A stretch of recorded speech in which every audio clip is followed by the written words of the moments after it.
you so much for being so generous, as always. All right, so let me just quickly check once. After a lot of this technical glitch, we are finally live. So let me just have a look once again. Superb. Ji, sir. Okay.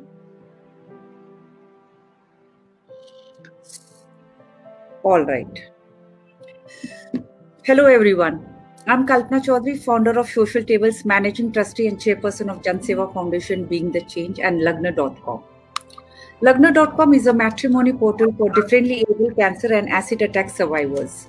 Along with it, co-chairperson of ASSOCHAM State Women Entrepreneur Development Council, JSDC, member at FICCI Flow CII IWN Maharashtra, Women Economic Forum, and TEDx speaker. Before diving into the guest introduction, I would like to take a moment to introduce you with Social Tables.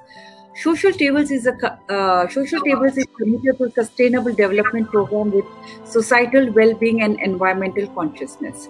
Every week, we bring out to you some of the brightest minds from the diverse sector to discuss over a few significant ongoing issues.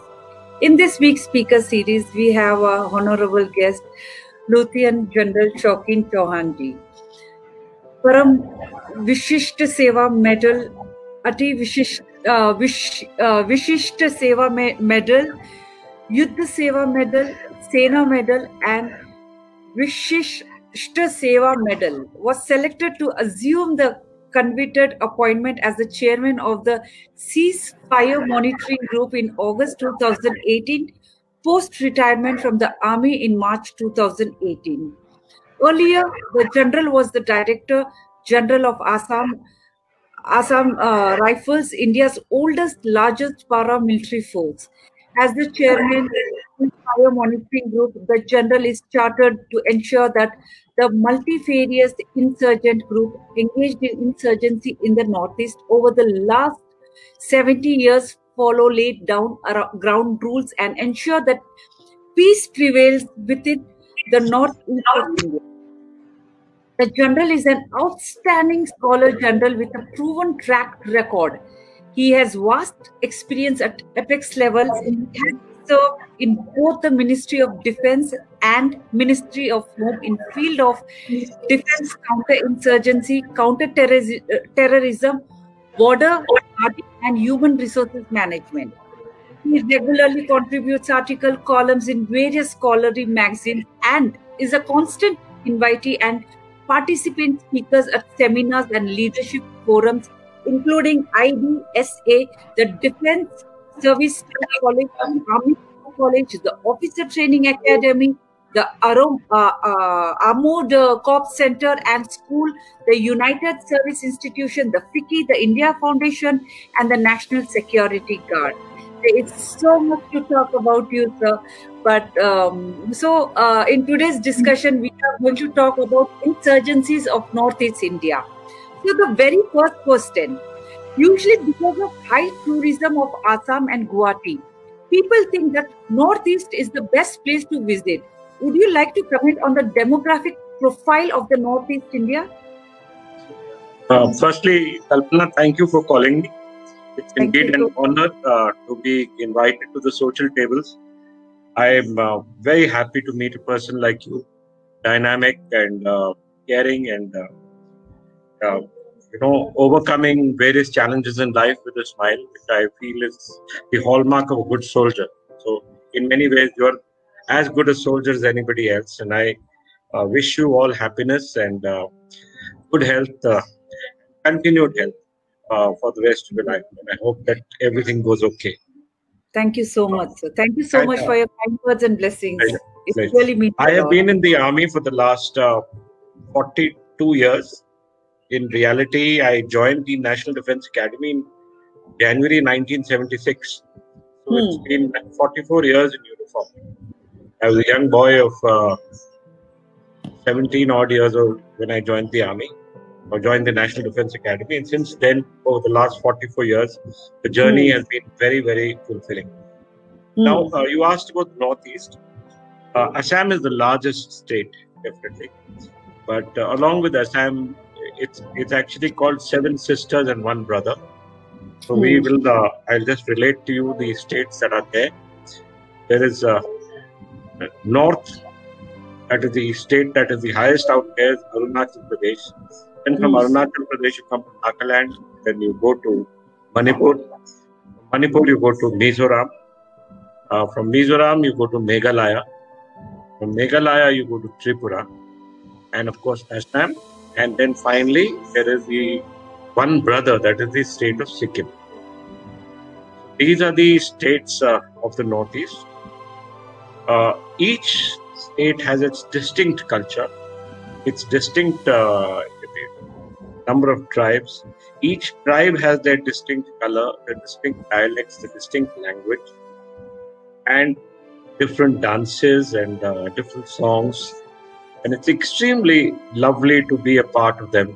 They're wonderful people. Their land is very, very beautiful as you would find in any part of the world. As beautiful as Switzerland, much more beautiful, but much more color. Yes, yes. And I would strongly urge people to go and see the Northeast and go and see what our country consists of, our beautiful country, which is encircled, by the Northeast states. And finally, we then border Myanmar on one side, China on the other side, Bangladesh on one side, and Nepal on one side, and Bhutan. So these are very beautiful places, and be very, very fulfilling for you if you went around and saw for yourself what the Northeast actually. Yeah, indeed. It's called Incredible India, the Northeast. Whenever people go there, when they are taking the pictures, when they are posting, it is always mentioned as Incredible India. Yes, it is incredible India. There's no doubt about it. No doubt about it. So what are the major tribes of Northeast? How do you think it affects the population? Okay, so we'll start with the Arunachal, which is in the north. You have almost 20 tribes there. Rather, let's start with the Assam. The major tribe there is the Ahoms. There was in the 16th and 17th century, you had the Ahom kingdom. In fact, this was the empire that actually defeated the Mughals twice in the early 17th century. And it was their relationship with the kingdom of Burma that actually brought the British into the So the Ahoms are the largest tribe, but in Assam itself, there are Naga tribes, there are Meiteis, there are Bengalis, there are Muslims. So within Assam itself, there is a large number of people within the northeast, within Assam itself. After that, you come to Manipur. Manipur has got the Meiteis, which are the people who inhabit the flatlands or the valley of Manipur. And they follow they follow Hinduism, and they have the most beautiful Krishna Leela. You would never see that Krishna Leela in your life, and nothing is complete unless you've seen the Krishna Leela of the Meiteis. Wow! Extremely beautiful. Yes, it's very, very beautiful. Great to see it. And then so I said in the valley are the Meiteis, and around the valleys are the hills of Manipur, and the hills have the Nagas. So one of the districts of Manipur is another very beautiful district called Ukhrul, where the Naga tribe is called the Tangkhul Nagas.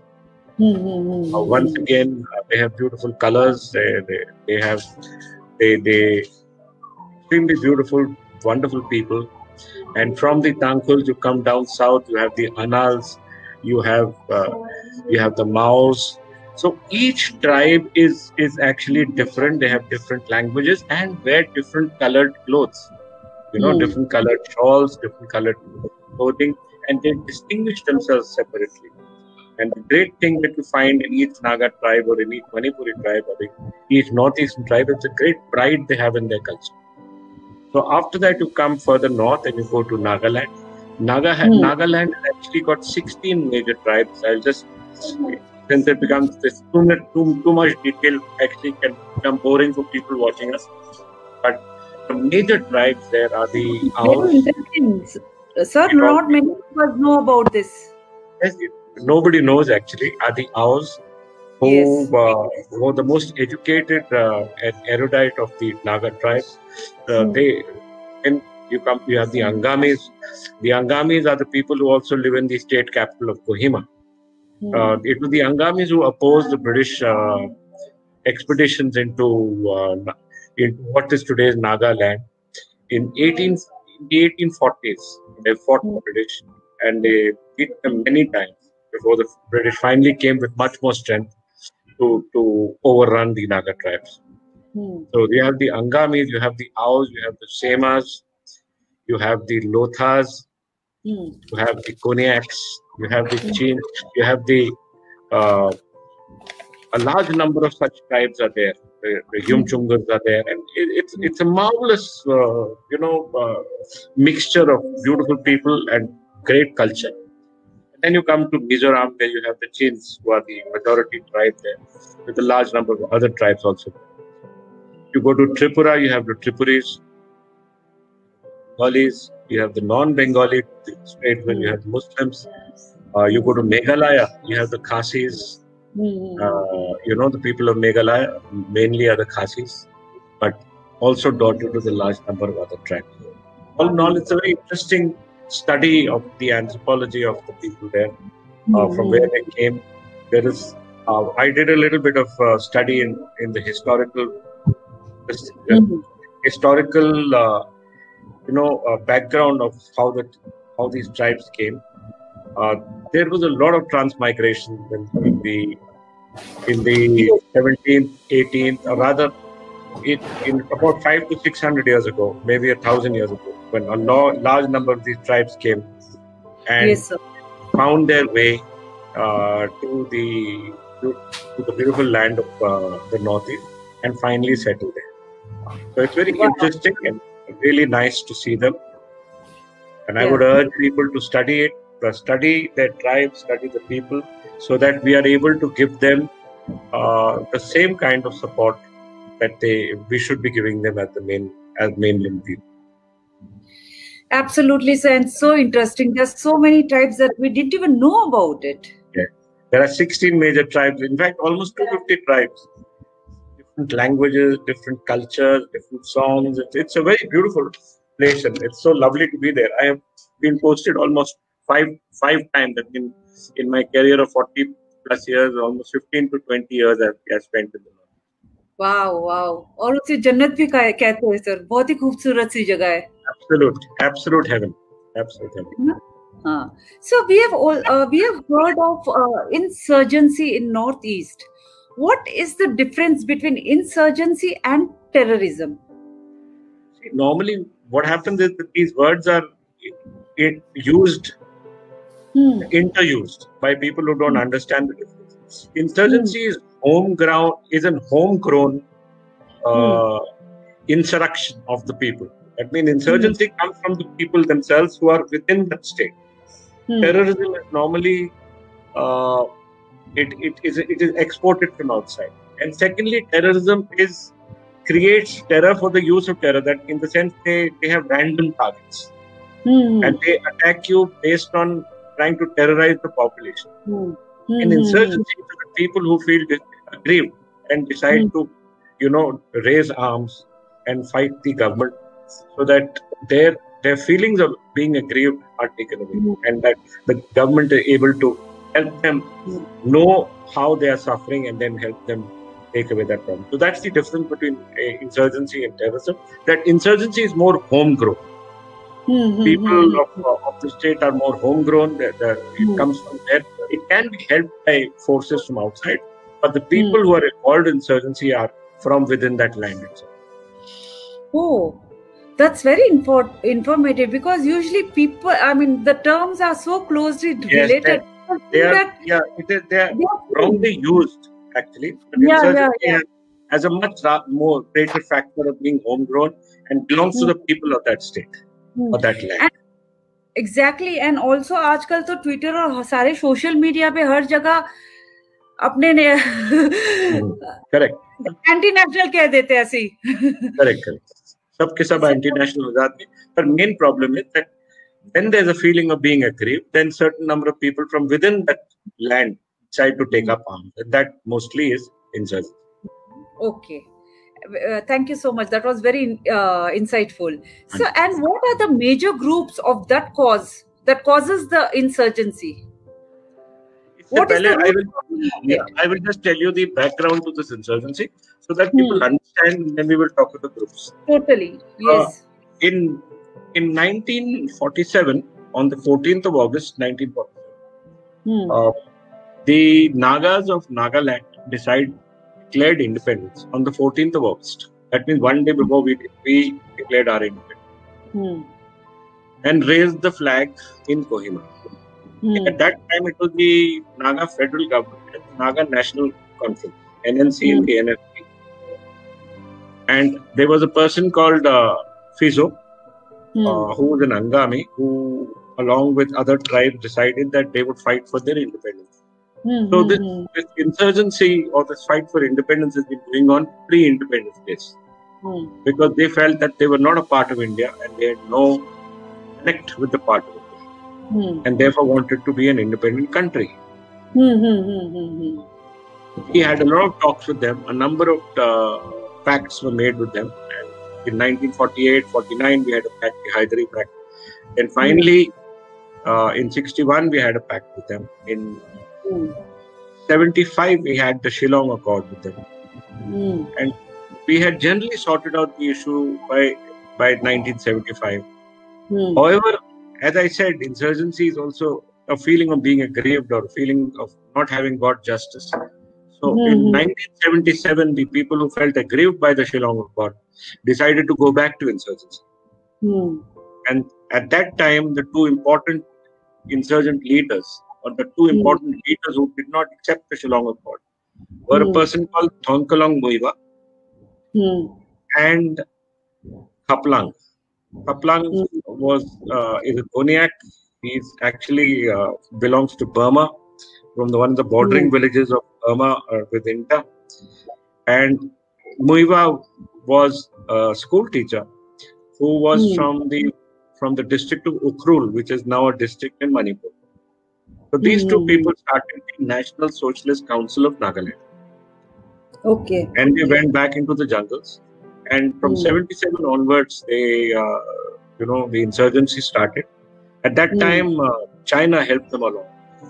Oh. And a lot of help was given by China in 1977, 78, 79. This help continued till the early 80s. Oh. And this insurgency continued. The Indian Army kept fighting them and ensuring that peace was there. But finally, in 1997, after detailed meetings with the government of India,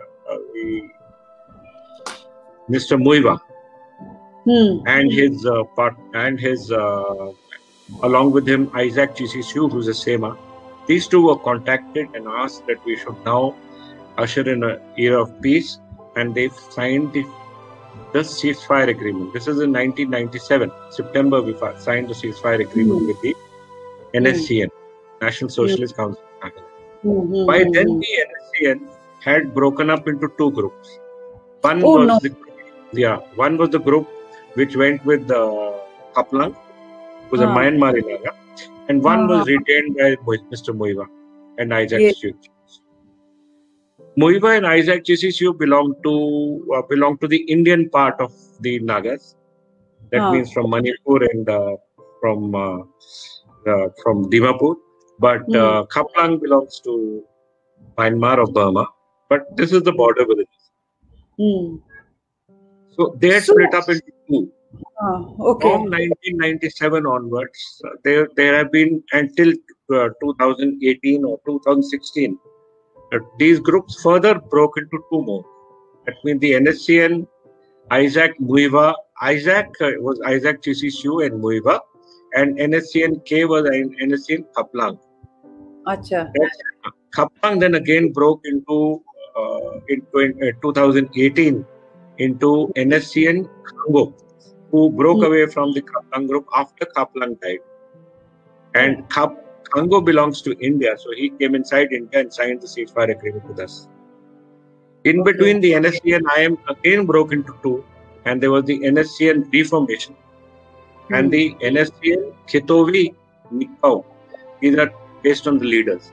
So right now you have four NSCN groups: the NSCN IM, the NSCN NK or KN, the NSCN R reformation, and the NSCN Congo India. These are the four major groups that we are in ceasefire with in Nagaland. And the NSCN Khaplang group is in Myanmar and has recently been has been made an illegal group by the government of India, but it was declared as an illegal group even in 2015 when they broke the ceasefire. So it's a confusing mix of things and people but suffice to say that in Nagaland there are these four main groups, of which the largest group is the NSCN IM, or the NSCN group led by Muiwa. You've also heard of the Assam insurgency that was led by the ULFA. Yes. The United Liberation Front of Assam. Yes. Then you had the NLFT, that is in Tripura. You had the All Bodo Tribal Tiger Force, the ATTF or the ABTF. And similarly, a large number of smaller groups metamorphed. So, as of now, we've been able to bring peace to most of the Northeast. There are a large number of mighty groups which are fighting us in the state of Manipur, which have not yet come under the ambit of the ceasefire. But I'm certain that with time, they too will see reason and come into ceasefire, and then finally we will have an agreement and we will be able to get peace in the Northeast. Hopefully, and even it's a long fight, Kalpana. Yeah, it is, sir. Hats off to you. I salute your bravery. It's not easy to survive there. It's not easy to manage such a beautiful, huge state, and especially when we are at borders and you have China interfering from there. Yes, China is the biggest problem there, because the presence of China is indeed something that creates a problem and gives us sleepless nights there. Absolutely, but they don't know they are messing with India, and we are the best army and best people of the year. Yes, absolutely. Yeah, we will not let them in. We will not bow our heads down. Well, so I just understand, according to you, what factors drives these insurgency forces? See, insurgency, like I said, because it's homegrown, it's driven by a few very important factors. The first and most important thing is lack of governance. We have not been able to take the governance to the outermost villages. Of course, that's a very major problem. You don't have electricity, you don't have roads, you don't have medical institutions, you don't have educational institutions. There are no opportunities for the youth there. There are no jobs, there are no industries. So even now, unfortunately, all in all, or very less. So as a result, people feel aggrieved. And when they feel aggrieved, this insurgency starts. So this is the main reason for an insurgency to start. There's also the major presence of China, which, helps these insurgents. They're also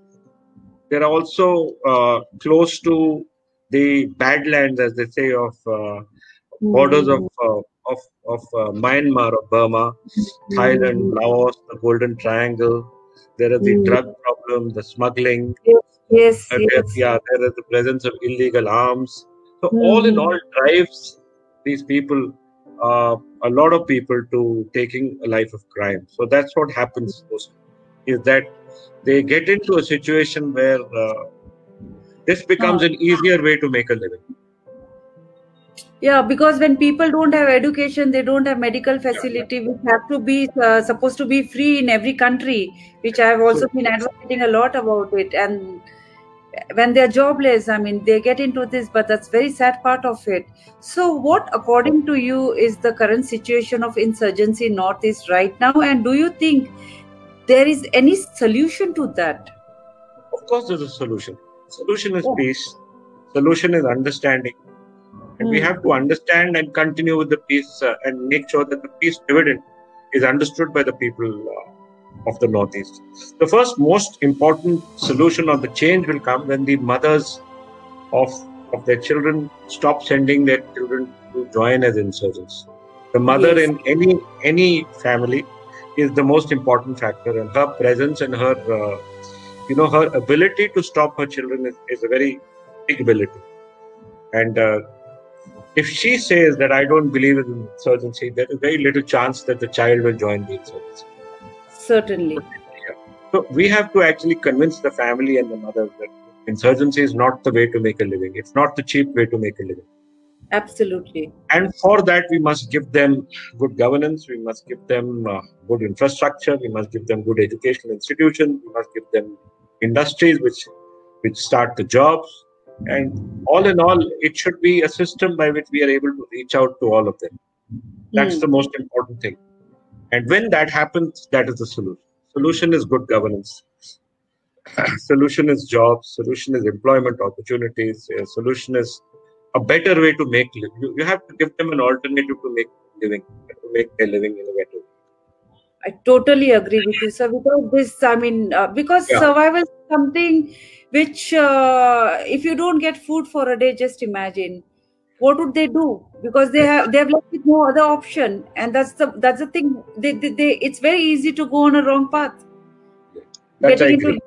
And then, of course, Kalpana, there is the presence of illegal drugs, illegal weapons. All that is also there. So, like I said, the children start getting involved in all these things at an early age and start losing their way. And they attract easy money. That's how they attract easy money. And it is very easy to manipulate with them, basically. And there are powers that are inimical to India's interests who feel that they should keep creating a problem so that India keep spending all her energy in doing this. That's the main problem. 2020 and still there's so much to do. There's so much to do. Oh, there is a lot to do. There's a lot to do. We have to reach out to places in the. So last but not the least, of course. So what is the present status of women in the Northeast right now, and how can we empower our women as well? I must tell you, Kalpana, that the women are probably the most empowered in that society. Okay. The society of Meghalaya,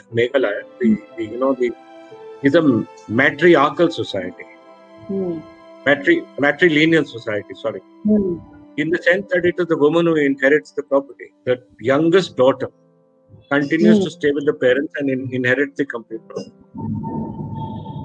Wow. Right? And whoever she marries comes and stays with her. That is a part of their society. It's part of their tradition, and it's a part of their law. Something like the inheritance is done by the youngest daughter. The youngest daughter. Youngest daughter. Oh. She is the one who stays with her parents. Okay. Yeah. So that's a very important thing for you to understand that even, I was in Nagaland for many years, almost 5-6 years. What I found is that there are no crimes against women. There is no rape at all.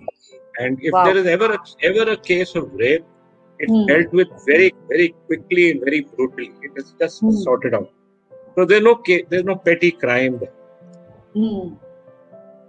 So these are the issues, Kalpana, that those societies are more advanced in their cultures in this particular way, that women are treated much better.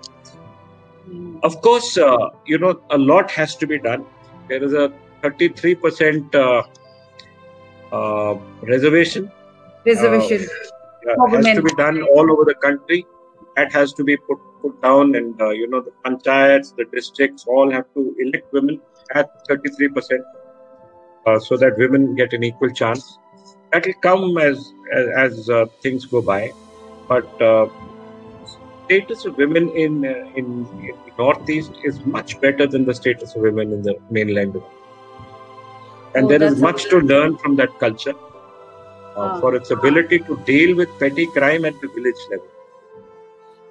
What I found amazing in that in Nagaland, at the village level, is that the Naga villages are independent villages.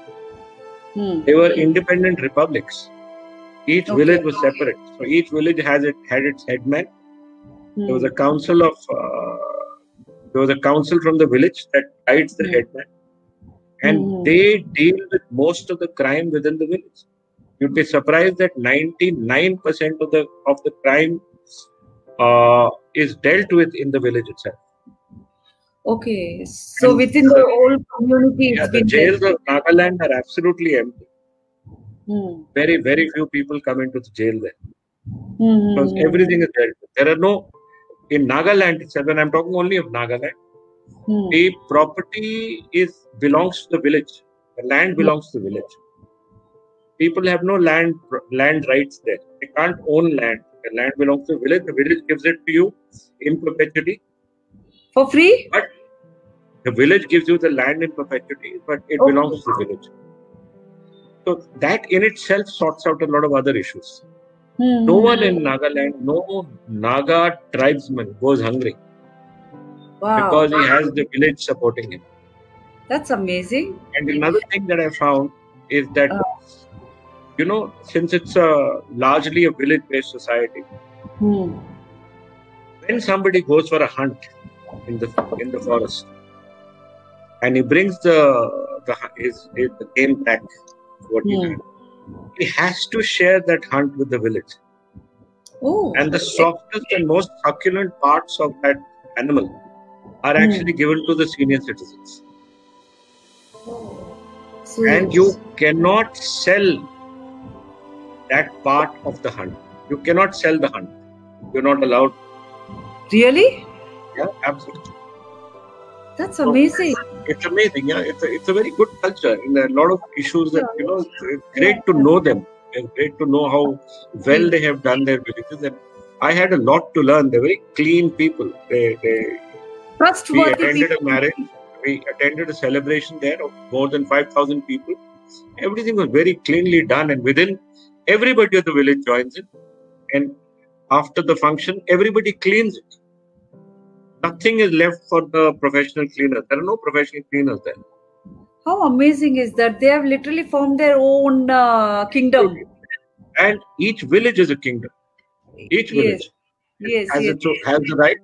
And like I said, 99% of the crime is sorted out within the village itself.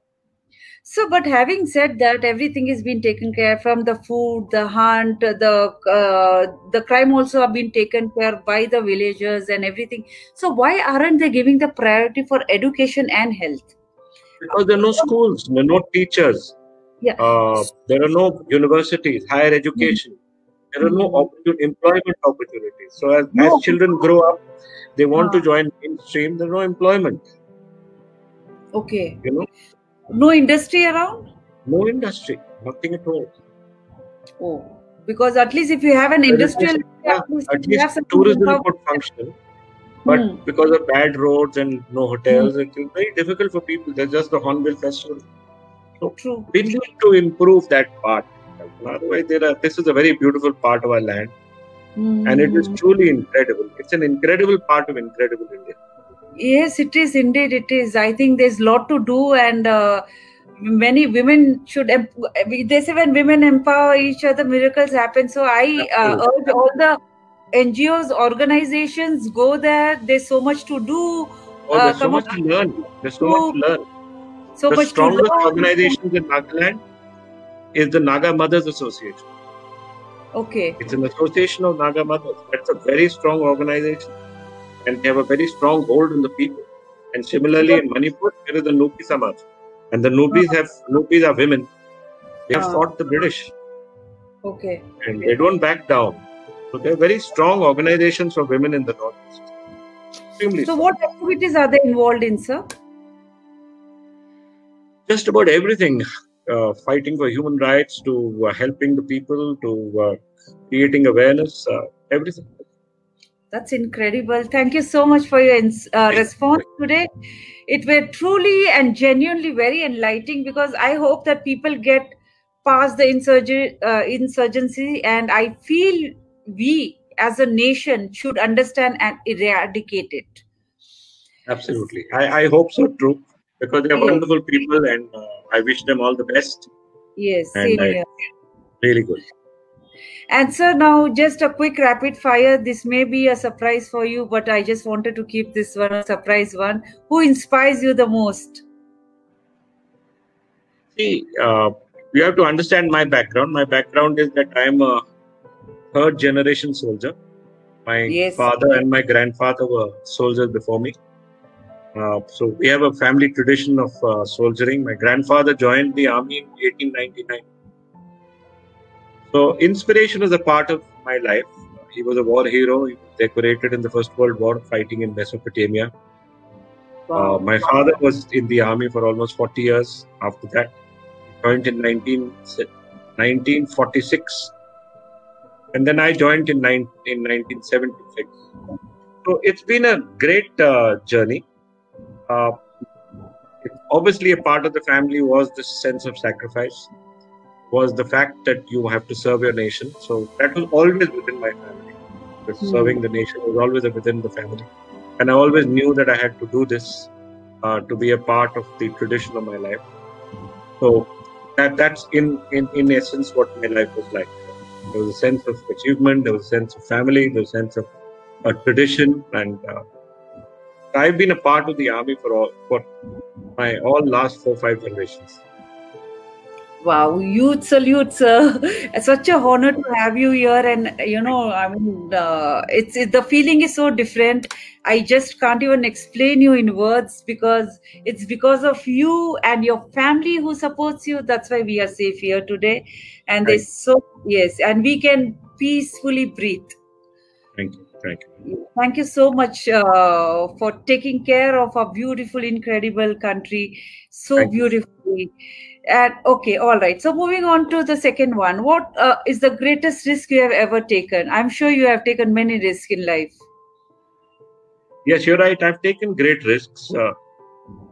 I was, part of my.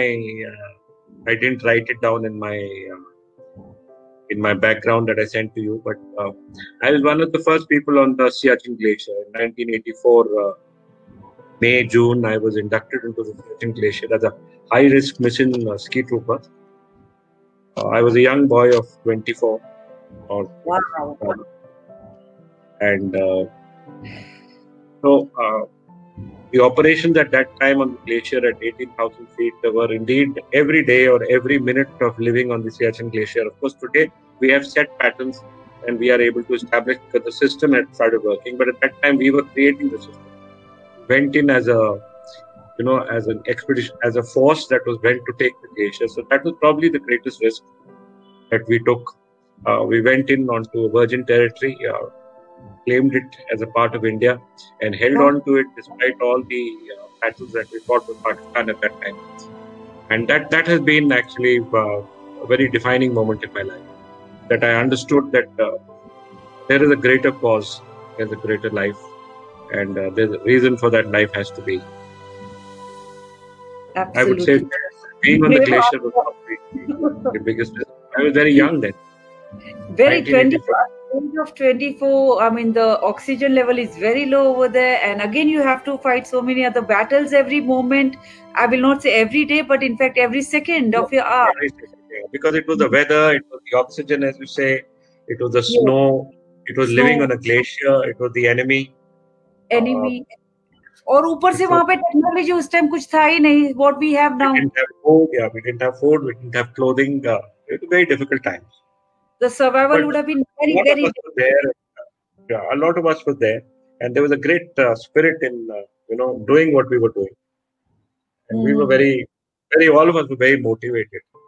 So, what is the be there and fight? I just want to understand from a soldier, what is the feeling? I mean, what gives you that so much of nationalism? इतना वो है, जाना है, जज्बा है, करना है, वो क्या feeling है, sir?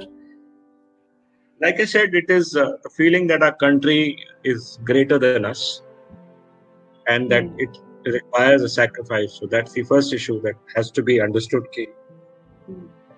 The country is the largest issue here. Secondly, the men who command, आपके साथ जो soldiers हैं, जवान हैं आपके साथ, वो आपकी तरफ देखते हैं. They look at you for their leadership. आप क्या करेंगे? आप उनको कैसे लीड करेंगे? Yes. So your mind is more on how do you lead them and how do you ensure their survival than on your own survival. Wow. And ours is a nation or an army which is led by officers.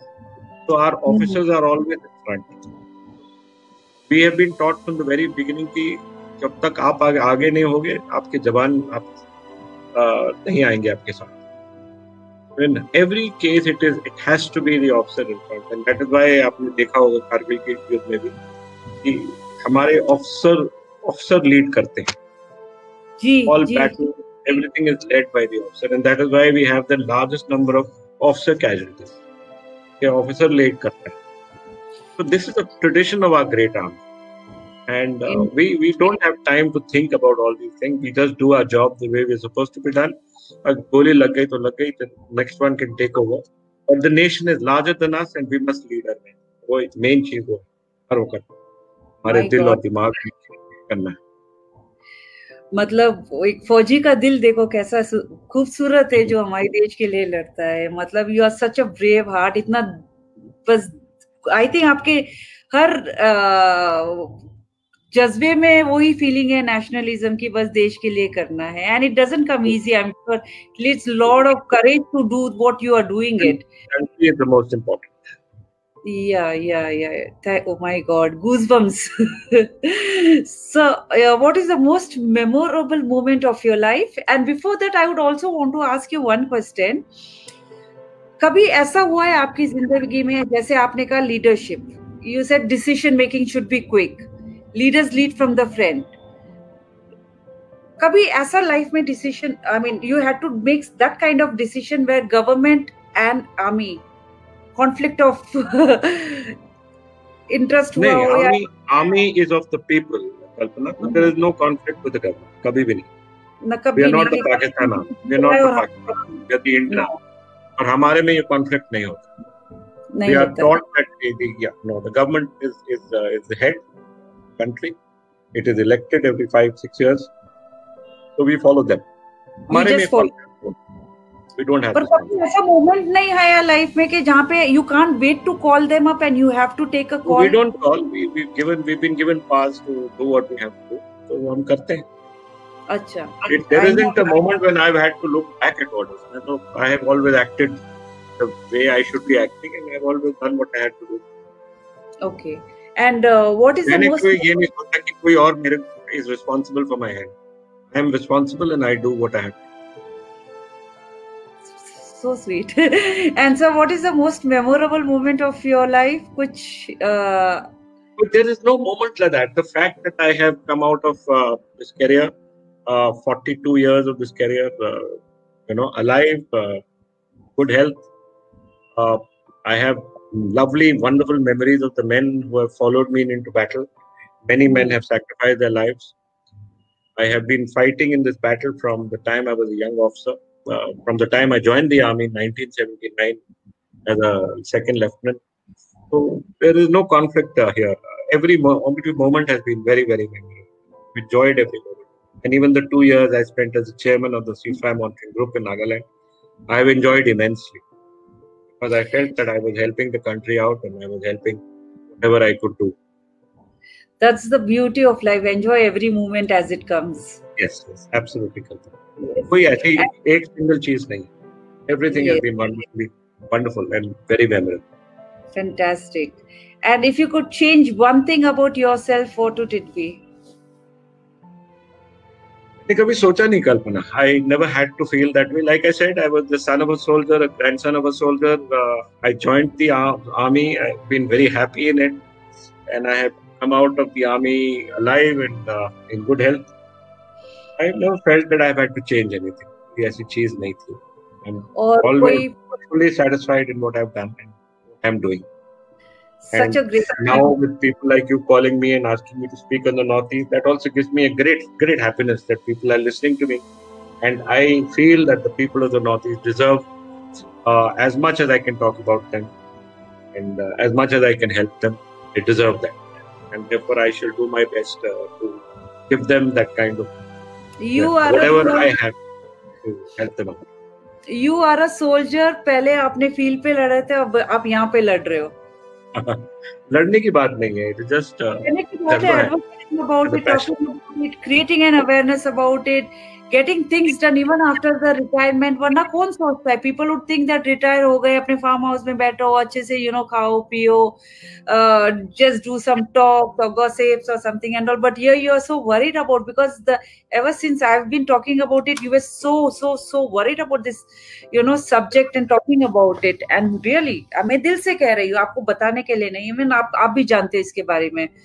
But the passion and I think your heart is there. Your body is here in Pune. Heart is there. Heart is with me. Absolutely. बिल्कुल कोई शक नहीं. Still there. Right? Absolutely.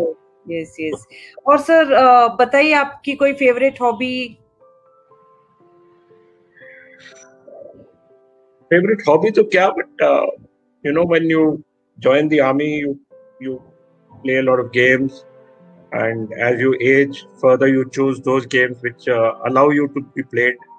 So I play a lot of golf. I used to, at least. I haven't played golf now for the last 2-3 years because I was in Nagaland. But I'm hoping that I will restart my golf. I also like reading. I'm pursuing my PhD. I'm hoping that I will finish my PhD in another couple of months. I love teaching. I love speaking. I love teaching younger people. I love motivating them. So I think that these are my favorite things. That's incredible. You're doing your PhD now. I'm doing my PhD. Learning never stops. Learning never stops. Absolutely. Wow. That's incredible. What an inspiration you are, sir.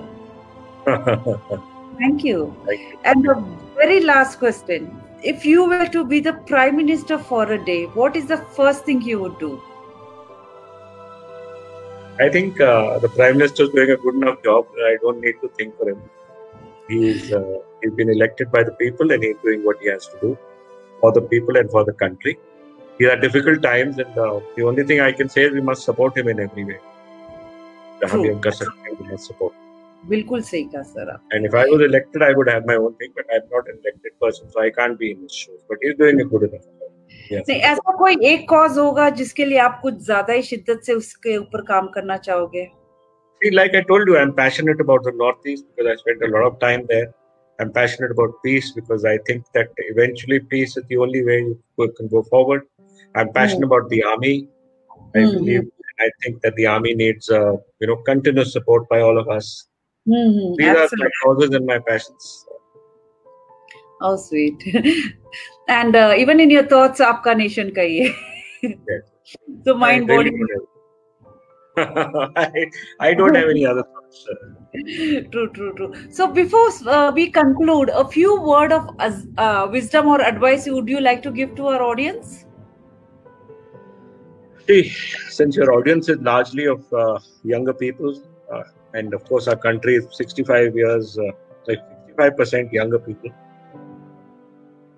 My only advice would be that you have to work for the country. We are still a young country. We still have a lot of challenges. The world is a difficult place.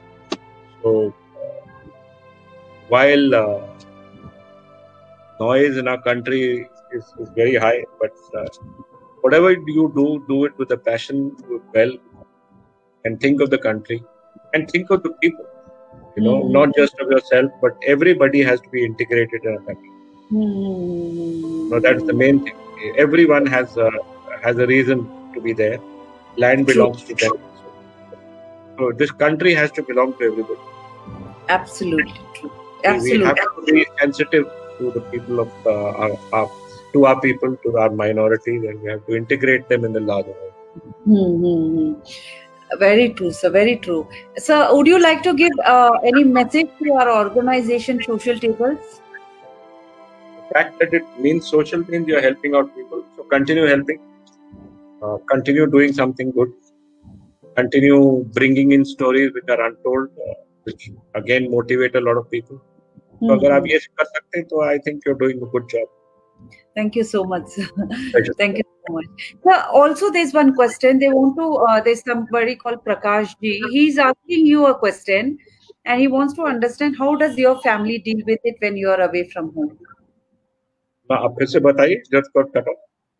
How does your family back home deal with when you're out of home, when you're in the war zone, when you're away from home, working in my life, I have been away from home for a very long time. Haven't really had much peace station. I spent 15-16 years in Kashmir and 15-16 years in the Northeast. I think they understand that, and my wife has never put any pressure on me on this side. She's always told me to do my job the way I should do the job, best way I can do it. And she's handled the home in a manner that there was a home for me when I came back. Wow. I don't think there's ever been a problem. I have never felt that she's not done something. She's done everything she could without letting me feel that she cannot do something when I'm not away. Wow. So I rather say that the real soldier is the family. No doubt about it. No doubt about it. Taking care of the family. She made sure that my child is educated, that he's gone on to achieve what he has to achieve. And I have fought for the country. Part of life. And really, we salute. We salute the family. Yes. Well, so thank you so much, sir. That's it for today. So I would like to give you take an opportunity to give you a vote of thanks. It's such a great honor and privilege to propose vote of thanks to you, sir. Thank you. Who, in spite of your busy schedule, have found the grace for this special interaction. We are extremely grateful to you for sharing your words of encouragement and giving us valuable inputs. Your eminent presence has indeed made this interaction a memorable one, and we unite to thank you from the bottom of our heart for your kindness, interest, and support. We wish you all the very best in all your endeavors. Thank you so much, sir. Thank you, Kalpana. And I wish you, like I said, good health. You're going in for a difficult operation now, and I'm certain that we'll come out of it. You have my good wishes, and we'll be praying for your health. Thank you so much, sir. That's very kind of you, and thank you so much. It really mean a lot to me. Pleasure. Thank you, sir. दुआ में जरूर रखें. पक्का दुआ रखें. Thank you, sir. Take care. Bye.